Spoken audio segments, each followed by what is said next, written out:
What you don't know about your credit score could cost you significantly.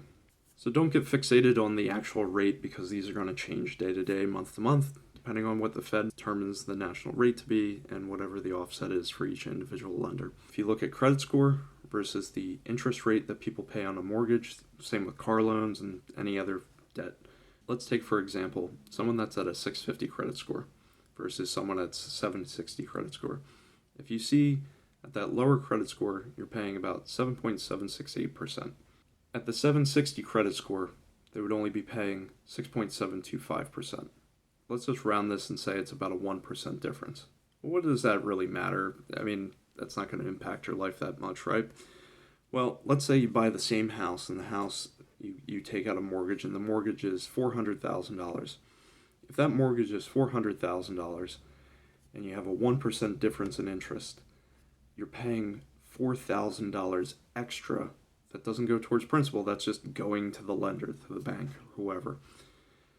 That accounts for over $300 a month more in payments. So if you were able to save $300 a month just by not paying that higher interest rate because you have a better credit score, you could take that money and invest it.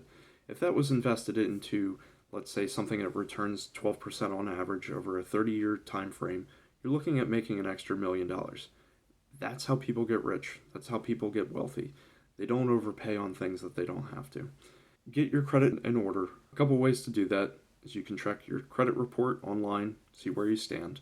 I'll put the link below for the three major ones. That's TransUnion, Experian, and Equifax. You can dispute any claims that look like they're in error, and if you pay something off, dispute it because likelihood they won't come back within 30 days to dispute your dispute, and that will be taken off your credit score. Pay down your credit card balances. Pay them down to less than 30%. That's going to have a major impact on your credit score. The other one is you can also increase the limit on your credit. So let's say you like to use $400 a month on credit, and that's showing up as 80% of your credit limit because you only have a $500 limit. If you always make on-time payments with that company, in most cases, if you call them up or go online and ask for an increase in your credit limit, they may increase it to $1,000 or $2,000.